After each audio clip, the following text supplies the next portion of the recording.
Okay, so this is the last page. So this is new content, okay? Not new content, this is the tail end of new content. On Monday, after you guys have written your quiz, or actually before you guys have written your quiz, because you guys are always writing the second half so you can go into scheduled help, I am going to start the high-level problem-solving questions that you've never been exposed to before. Because we're going to have like a little bit of class on Monday, and then we're going to have Thursday, Friday, and I want all of those high-level problem-solving skills questions done before your mock exam on June 9th, right? So I basically have like, it's like 2 full classes, a little bit on Monday, Friday's a short day, and Thursday to get through content that I want you guys to have before you write your mock. I am going to pose a question in Google Classroom that says, do you want to write the optional mock exam after school on June 9th, beginning from 3:30 to 5:30? It's a yes, please, or a no, thank you. There is no other time for you to write a mock exam. It's either after school, June 9th, or not at all. You can either take the gift, or you can say no to the gift. I just need to know how many to print. Okay, so I'll pose that question in Google Classroom. And I've been talking about it for like a month. So if you didn't get work off, that's kind of on you, right? Like if you have to work this day and you didn't book it off so you could write the mock, that's a you issue. That's not a me issue. Yeah? Okay. So I'll pose that question just so I get enough of them printed. Okay? And then remember, 10th, 11th, and 12th, I'm going to do review days after school. I'll pose another question. I'll say, like, hey, do you plan on coming to the review days? Because I'll print off a review package for you. And then when you're here, we can work through the review package. Okay? So let's just kind of keep that in the back of your mind. When you're looking at this question right here, okay, it's a question about composite functions. Can I get you guys to kind of like just look at it right now and see if you have a sense for what the right answer will be. This is one of those questions where it's 1 mark, it's 1 multiple choice, but you actually have to do 4 questions to get the right answer. Like each of the options is a question in and of itself. So I want you guys to try it, and then I'll talk about each of them and how to dive into it. And keep in mind, all the homework from chapter 10 is getting checked on Monday. So I'm here Monday with you, so it's going to get checked on Monday. Maybe I'll just get you started on the first one because I think some people are struggling a little bit. When it says h of x is equal to, this is composite functions. This is p of f of x, which means we have to put f of x into function p. What you need to remember is that the internal restriction maintains itself. We know that we can't square root negative numbers, and how do we show that? X has to be greater than or equal to 0. So when I put 2 square root x into function p, 2 square root x, that whole thing gets squared. 2 squared is 4. Square root of x squared is x. And I get this. However, this restriction maintains itself, so it will not have a domain of XCR. So the goal is for you to figure out which composite function is going to have a domain of XCR. This one has a domain of x is greater than or equal to 0, so not a possibility. Do you guys see that? Okay. B, and if you've got 6 hours for a test, even when you think you know which one is right, you do all 4 to make sure you know which ones are wrong, right? So when I'm looking at h of x, how many of you guys got B? Okay, so the answer is B. Maybe you weren't there yet. So can I get you guys to do the composite function for B and prove to yourself that the domain is XCR? Because this is the correct answer. But we're going to show work for A, C, and D just to be definitive about it.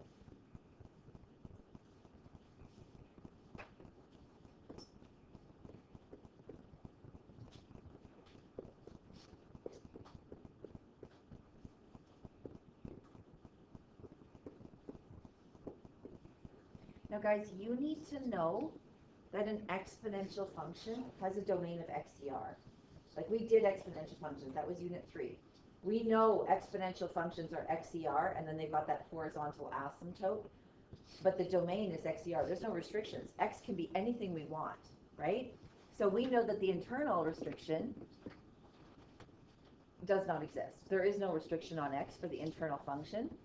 Now, when I put the 2 to the power of x into function m, I get log base 2 to the power of x, which is equal to x log base 2, which is just equal to x. So my final function is h of x is equal to x. Are there any restrictions on this? This logarithm had no restrictions. This was a number, it wasn't a variable. And so right away, the internal restriction and the final function restriction would just be XCR, which makes B the right answer. You got time. You're pretty sure B is right. How many of you guys would have actually just like typed this into their calculator and looked at it before they simplified? Some people could do that. Like, so as long as you type it in before, if you type it in here, you're not going to see the restrictions. But if you type it in before any simplification, you'll see the restrictions. Okay? So now when I look at the next one, just to be definitive, if I want to find h of x is equal to m of f of x, if the internal restriction maintains itself, and again, we're using that radical function, x is greater than or equal to 0. Now I'm going to take this one step further. I know it's not XCR, so I know that this is not a possibility. But the final restriction on this guy would be like log base 2 square root x. Just as a review, do you guys know how you would work with this? To see our restriction here, you might expand it. So I know this is my internal restriction. You might expand this to be log base 2 plus, these are attached by multiplication. It would be log base 2x, and then the 1/2, because square root of x is 1/2, would become a coefficient.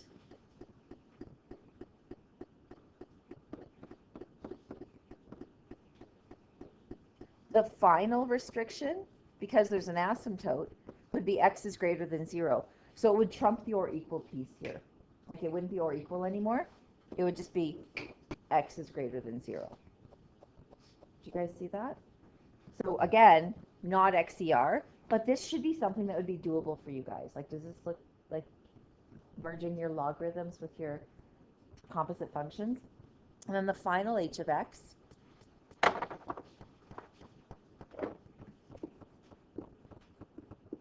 is p of m of x. What was m of x? Well, we know that that's going to be p of log base 2x. We know logarithms have a restriction. X is greater than 0. If I put it into function p, we get 2 log base 2x. Again, there's an internal restriction. Do you guys remember that this actually becomes x, but the internal restriction would maintain itself? Do you guys remember that this would become an x, that this would simplify to x? I'm just going to show you why that's. So if you have 2 to the power of log base 2x equals something. If you treated this like a power, you would take it to, are we okay, Sydney? Are we good? Do you guys have questions? Okay, so if I wanted to take this out of the power and back into the logarithm, I grab my exponent, and then I would write log base 2 question mark, right? Like if this is what we're looking for. And when we anti-log, we get like x, like this, the question mark would be x. Do you guys see that? So this actually does simplify to x, but the internal restriction of x is greater than 0 maintains itself all the way through. Do logarithms feel a little chunky to you guys? Are you guys okay with logarithms? I'm going to let you guys pick your poison. So after I do the high-level problem-solving questions, and we've got some class left, I'll let you pick which unit you want to use class time for in the final few days of class. So it's like, if you guys want me to review trig, I can review trig. If you want me to do exponents and logs, I can do exponents and logs. Can't do all of them. So if you want to come after school, I'll be able to do all of them, but I can't do all of them during class time. So are we good with that question? There should never be a time where you walk away from a multiple choice question without some work shown to justify that you know you're right. Right? But this was a really good question. Can I get you guys to try task number 2?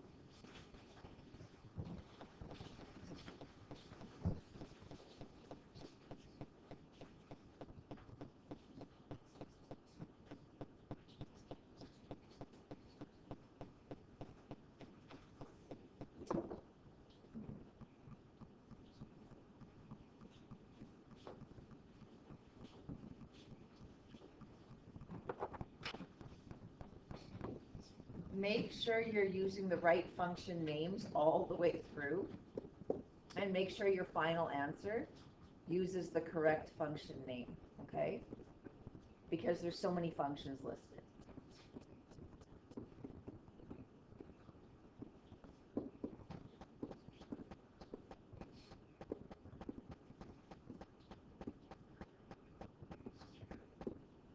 Do you guys see that we're using your rational skills from grade 11?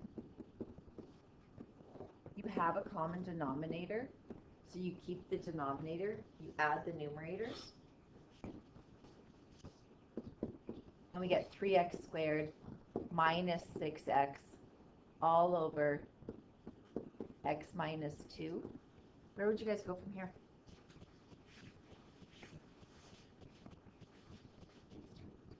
Take out the 3x.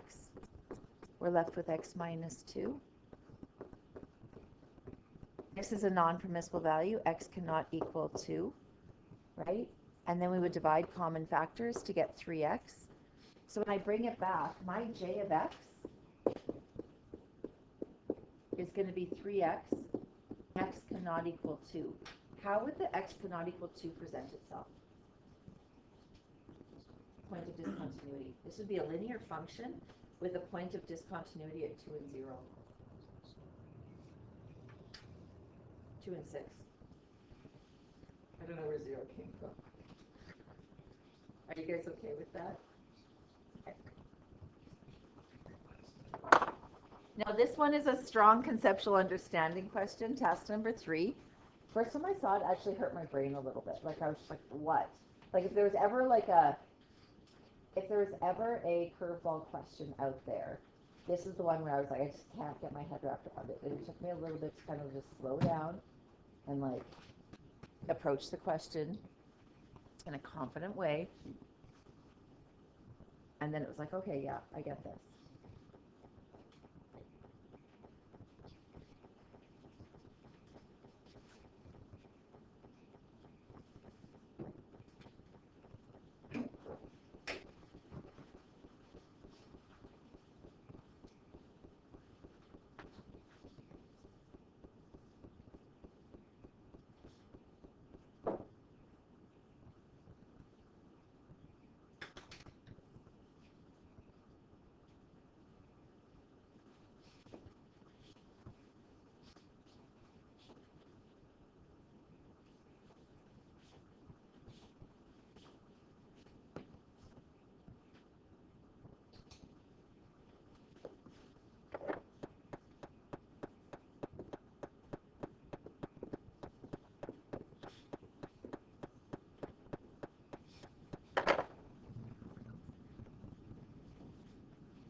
What do you think the ordered pair is on f of x? Any ideas?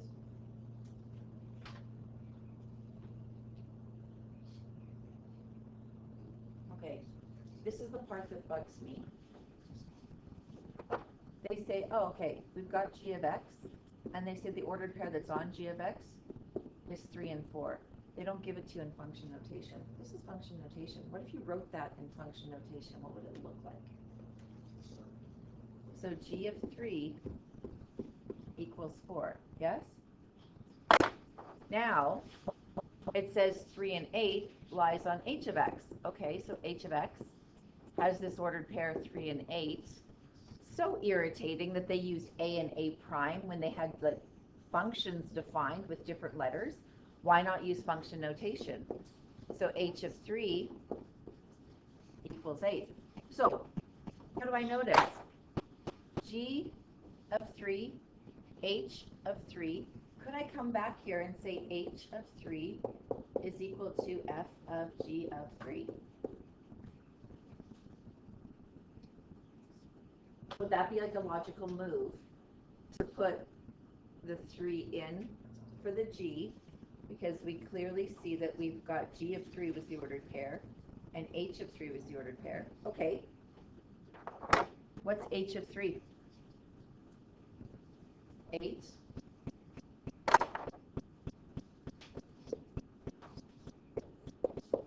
What's g of 3? Do you guys see the ordered pair? F of 4 equals 8. Right? Does that, when I do it like that, you're kind of like, okay, but do you want to know what it was?